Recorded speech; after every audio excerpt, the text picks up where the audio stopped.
Oh.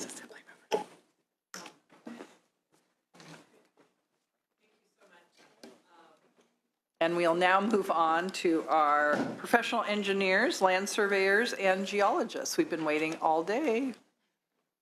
Hope it's going to be good.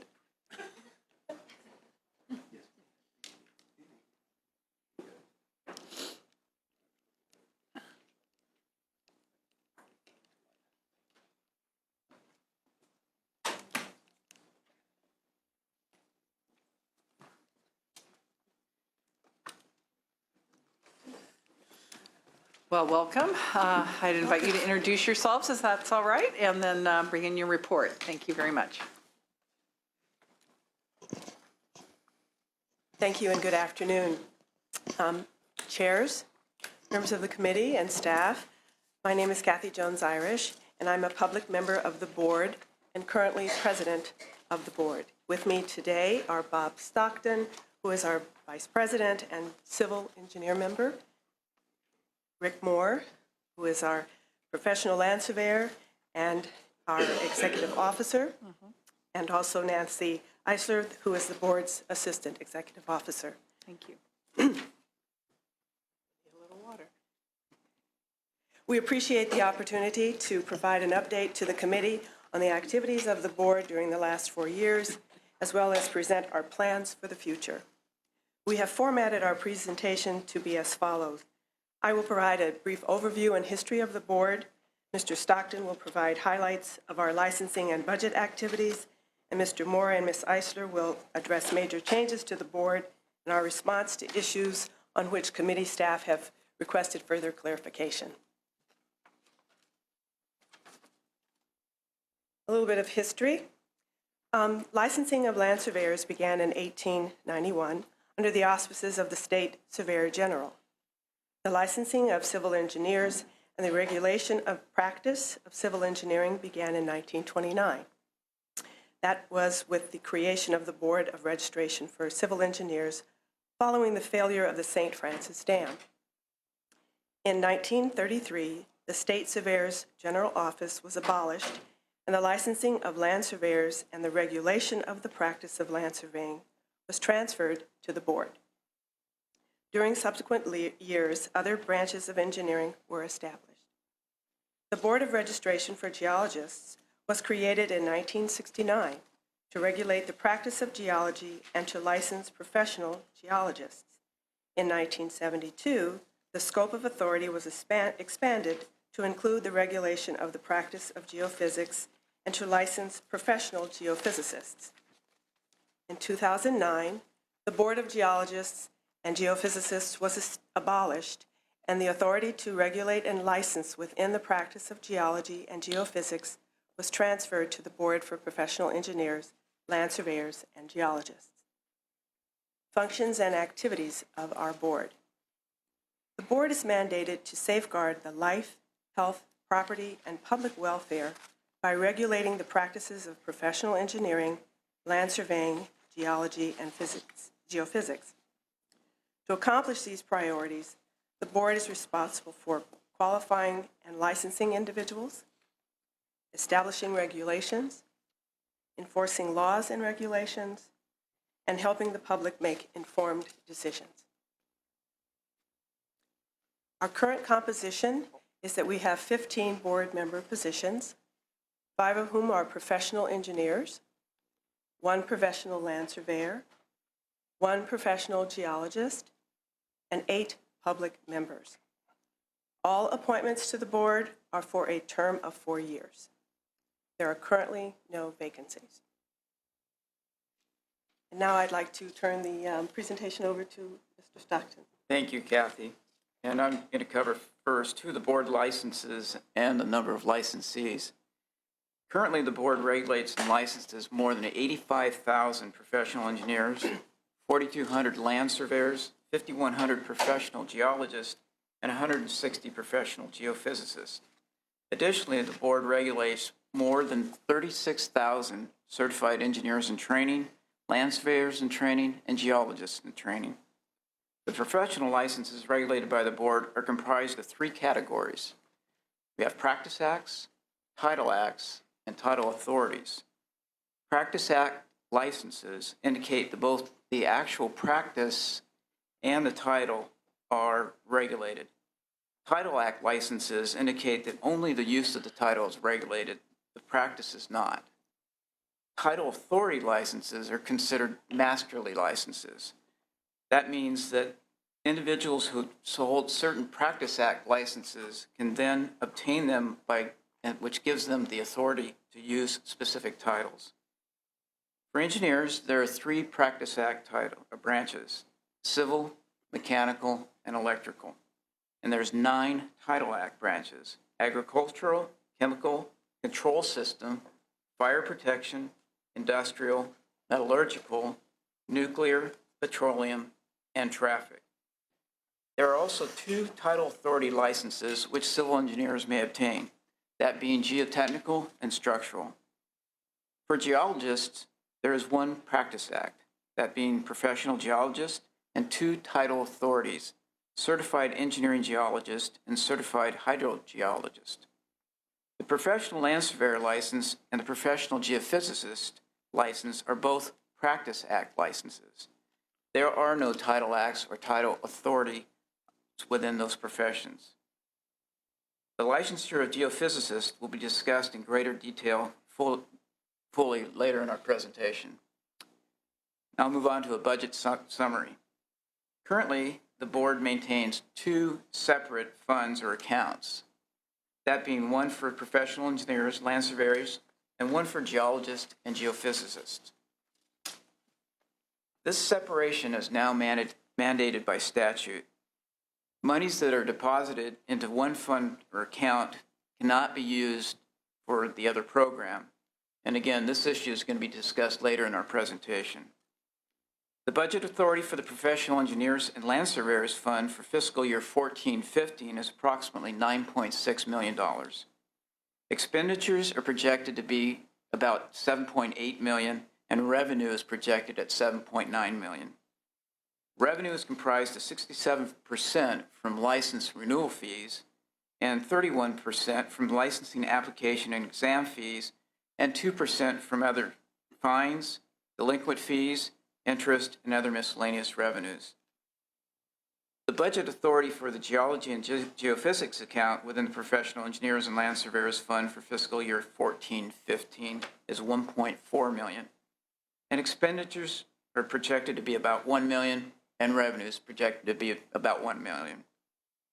Revenue is comprised, again, of about 78% from license renewal fees, about 21% from licensing application and examination fees, and 1% from fines, delinquent fees, interest, and other miscellaneous revenues. And with that, I'm going to transition it back to Mrs. Kathy Jones-Irish.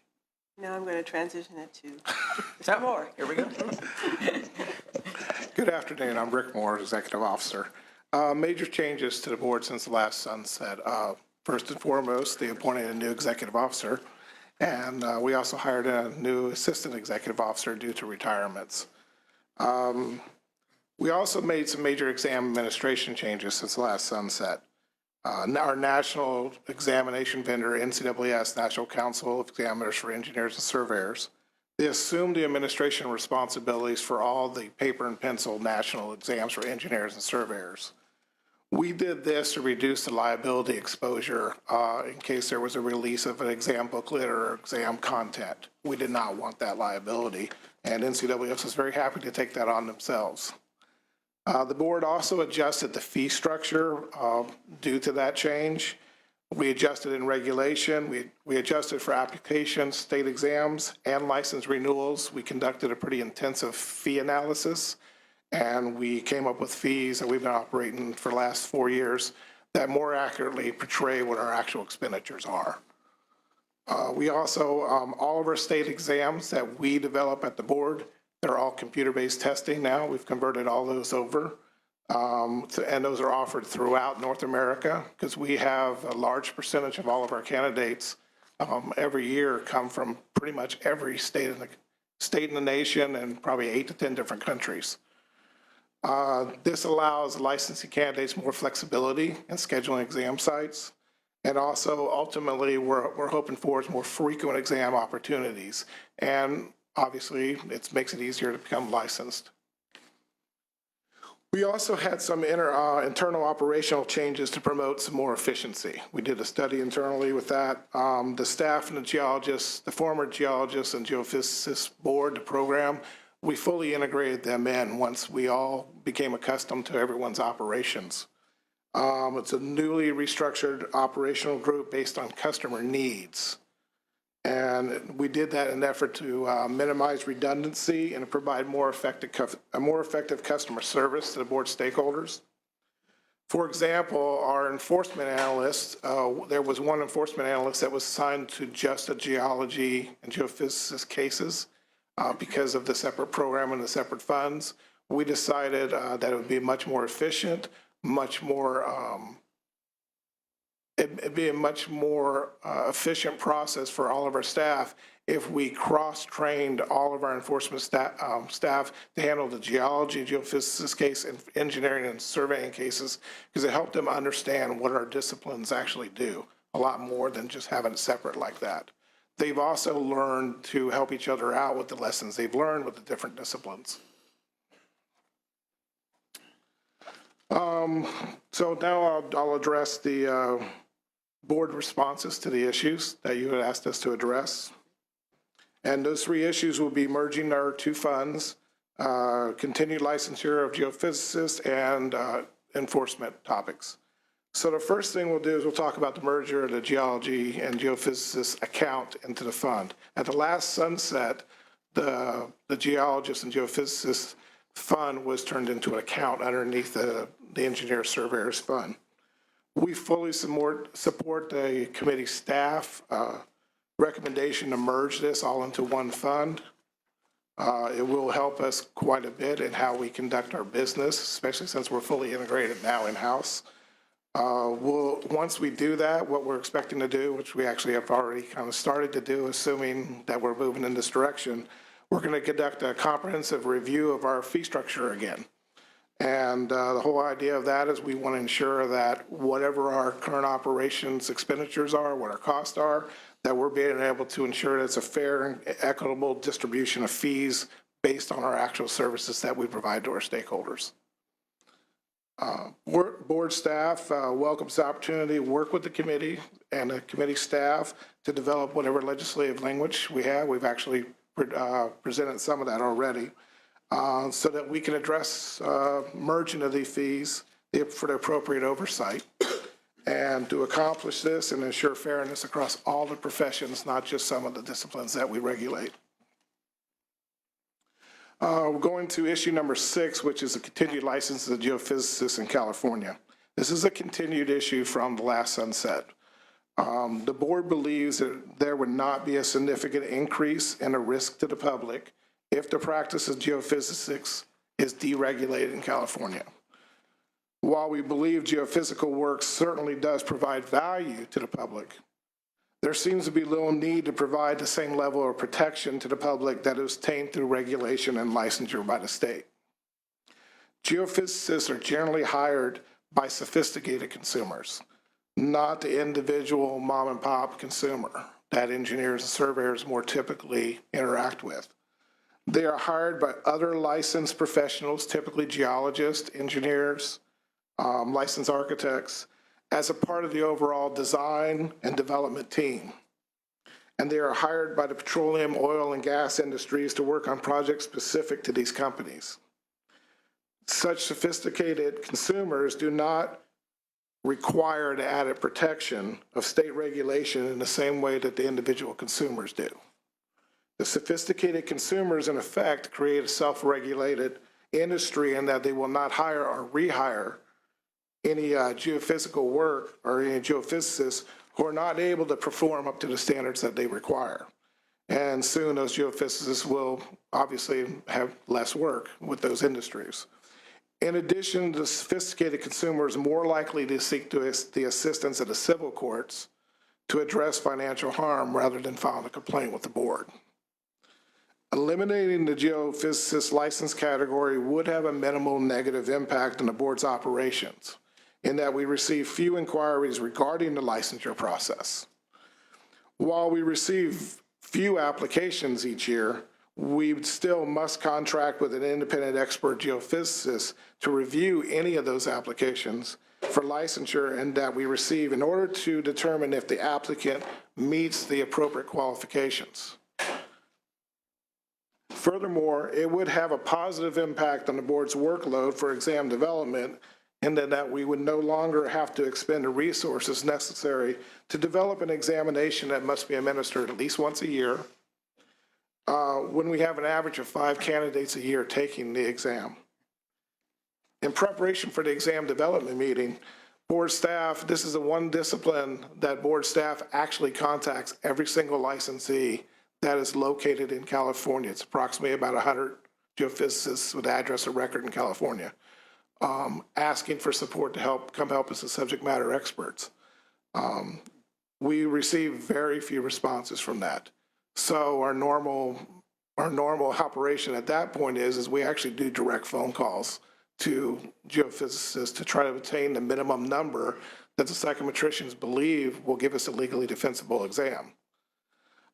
So once we usually round up in the neighborhood of about 6 to 8, if we're lucky, we will schedule the development meetings, the scoring meetings, whatever we need to do. And if we're lucky, half of those will actually show up to the meeting, or they'll have to postpone due to other commitments. So then in essence, we have a situation where we have maybe 2 or 3 subject matter experts grading 4 or 5 exams. And it's hard to have statistics with that are legally defensible. We had this happen last 2013 in the fall, and we only had 3 experts show up.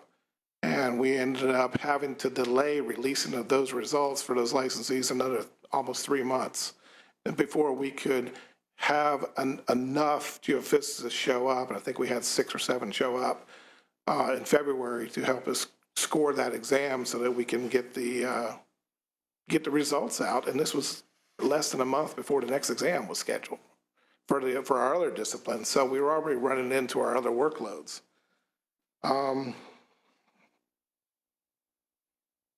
So it really comes down to the fact that we were delayed. We have some serious concerns in whether our exams are legally defensible in that regard. Most of our other disciplines, we have a sufficient number of people with examinee population, and we usually have a waiting list for people, that subject matter experts that want to volunteer and help us out with grading our exams and helping their profession. Approximately a third of the 160 licensed geophysicists are located outside of the state of California. That's significant, and I'm mentioning that because we're the only state that really licensed geophysicists. Texas does have something that's very similar to that. It's called a geoscientist, and it's similar to additional certification with their geology licenses. So there are a lot of people that practice geophysics across the nation that when they come to California, they're not aware they need to be licensed, and they're simply doing the same work they do everywhere else. If this license is discontinued, we believe that the individuals who are currently licensed and maintain that license through the renewals should be allowed to continue to use the restricted titles of professional geophysicist or licensed geophysicist. In this way, there will be less impact on those current licensees. And I'm going to swing this over to Nancy because we're going to talk about the enforcement on the geophysicists. Yeah, and just briefly, I am now the Assistant Executive Officer at the board, but I worked in the enforcement unit for about 20 years, and the last 10 as the manager of that unit. So I'm going to be speaking on all of the enforcement issues today. One of the questions we were asked regarding this issue was, how many complaints have we had against licensed geophysicists? In the 4 fiscal years that we reported on for the Sunset Report, there was 1 complaint against a licensed geophysicist. We had a total of 16 complaints that related to geophysics, and that represented 19% of the complaints relating to geology and geophysics during that 4-year time frame. The other 15 cases related to allegations of unlicensed activity. Some were against professional geologists. One was against a civil engineer, where the allegation was what they had done was the practice of geophysics. And there were 12 against unlicensed individuals. And most of those complaints came from licensed geophysicists against the unlicensed individuals, saying that they were advertising or offering services that in California constitute the practice of geophysics. And as Mr. Moore mentioned, the other states, that practice is not regulated, and these companies come from other states and believe they are doing work that they can legally do. And we hear more from the licensed geophysicists that people are advertising these services. The one complaint that we had against the licensed geophysicist was opened as a result of evidence that we obtained through an investigation of an unlicensed individual that had been filed by a licensed geophysicist. And the investigation indicated that the licensed geophysicist had not been properly or exercising proper oversight over an unlicensed subordinate and had not properly signed the geophysical report that was provided and had instead allowed the unlicensed subordinate to offer that. There were also concerns with the errors in the report that constituted negligence. And we issued an administrative citation to that geophysicist, and the person complied with the citation and paid the fine. We believe in reviewing budgetary numbers that by eliminating the geophysicist license, the board would have approximately $20,000 to $25,000 additional money to spend on our other operational needs. And that is... On an annual basis. Yeah, and that is a result from the, as we were saying, having to hire an independent expert to review the applications and the issues with developing the examinations. And so then moving on, the next issues we were asked to address relate to our enforcement program with enforcement delays and related issues, specifically focusing on issues number 10 and 11. As indicated in the report, we do recognize that we are not yet meeting our own internal goals that we have set for ourselves regarding the aging of our complaint investigation cases, or the goal that was set by the Department of Consumer Affairs for the aging of formal disciplinary cases. However, we are making strides towards this, and we appreciate the recognition in the background paper of those efforts.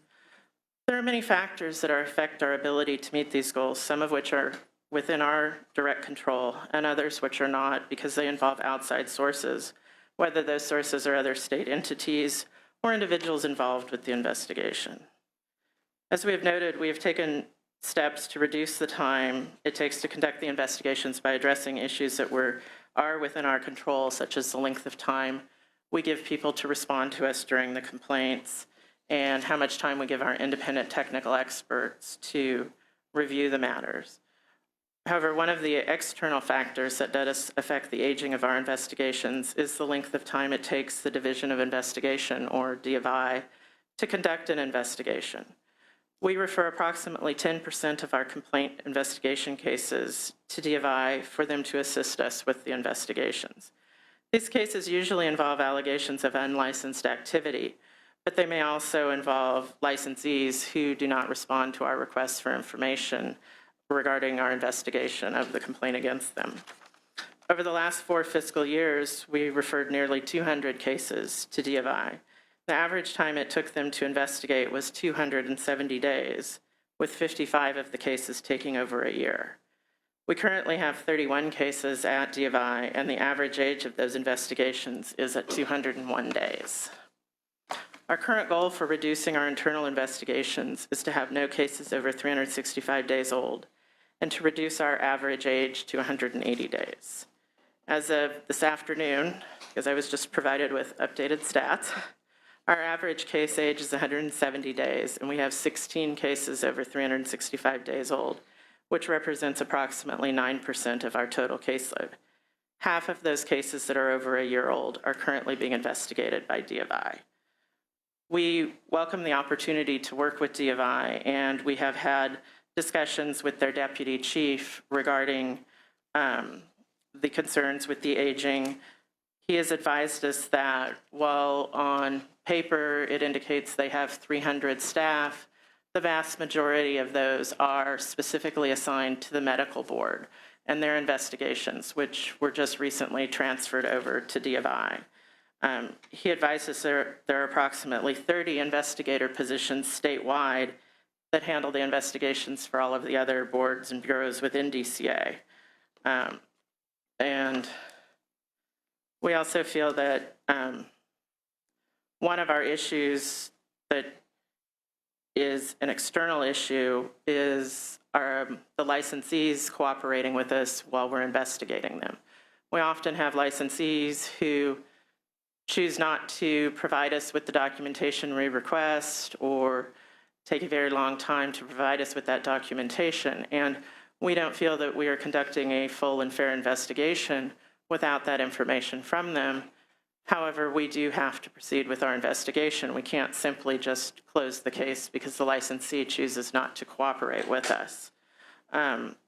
Currently, there is no law that requires the licensees to cooperate and provide us with documentation during an investigation unless that investigation relates to what we call our reporting of legal actions program, where they are required to report any civil action, judgments, or settlements to us.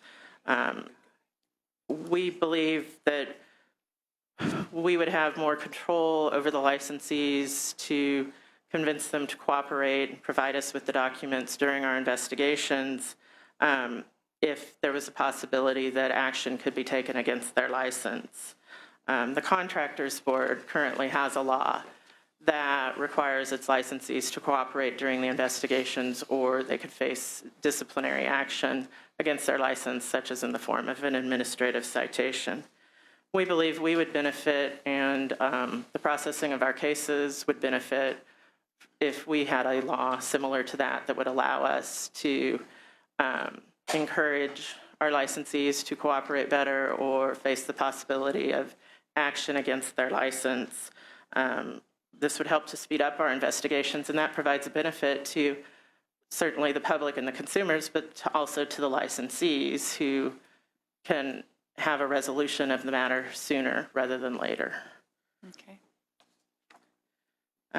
The other main external factor that negatively affects our ability to meet DCA's goal of 540 days to take formal disciplinary action against a licensee is completely outside of our control. It is the Office of Administrative Hearings, and they hear the administrative matters when we are seeking to take formal disciplinary action against a licensee. We conduct our investigation, and when we believe formal disciplinary action is warranted, we refer the matter to the Office of the Attorney General, and they prepare the pleadings and serve them on the subject or respondent. And once the subject responds, the Attorney General's office then requests that the Office of Administrative Hearings schedule a hearing. In fiscal year 2010-11, the average time from the date the hearing was requested to the scheduled hearing date was 7 months. During the first 6 months of this fiscal year, that average has increased to 12 months. That means there's 365 days of that 540-day goal where all we were doing is waiting for a hearing to be held. The investigation has been completed, the matter has been pled and served, and we're simply waiting for our turn before an administrative law judge.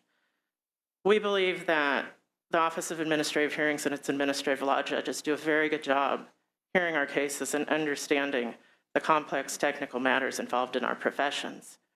But we believe they need assistance, that they need more staff, more ability to hear cases in a timely manner. The medical board has their own panel of administrative law judges that only hears their cases. However, the rest of DCA has to share those administrative law judges with many other state agencies, such as the Department of Developmental Services and also the teacher tenure and layoff hearings, which are held in the month of April. So we're pretty much guaranteed we will not be able to have a hearing on our cases in April. We believe it would be very beneficial to all of DCA and all of its boards and bureaus to meet these timelines if there was a separate panel of administrative law judges that were assigned directly to hear DCA's cases, rather than having to share them with all of the different other state agencies. There were a few other enforcement-related issues that were mentioned in the report. One of them does also relate to the collection of fines, as the Architects Board discussed. We also face the same problems with collecting fines from unlicensed individuals and would welcome the opportunity to work with DCA and the other boards, as well as the committees and their staff, to figure out a way that we can address this, to collect those fines, to ensure that those unlicensed people understand what they have done wrong to violate the laws. We also feel that we need more authority to combat unlicensed activity when it comes to advertising through websites.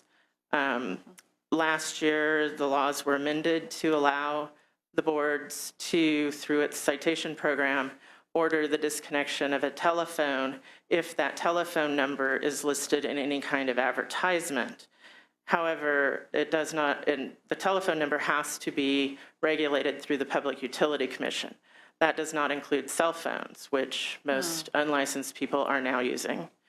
And it also does not address how we can require websites to be taken down when the unlicensed people are advertising through the websites. And we feel we would like to work with DCA and the committees to figure out how we can address these issues. We feel that is a very important consumer protection issue, that if we cite an unlicensed person and say, you can't advertise these services and you need to take your website down, and they don't do it, we really have no further authority other than to continue to cite them and ultimately hope a district attorney might choose to file criminal charges against them. Okay. And as I mentioned, there were a few other issues, and we certainly look forward to providing our written response to all of those issues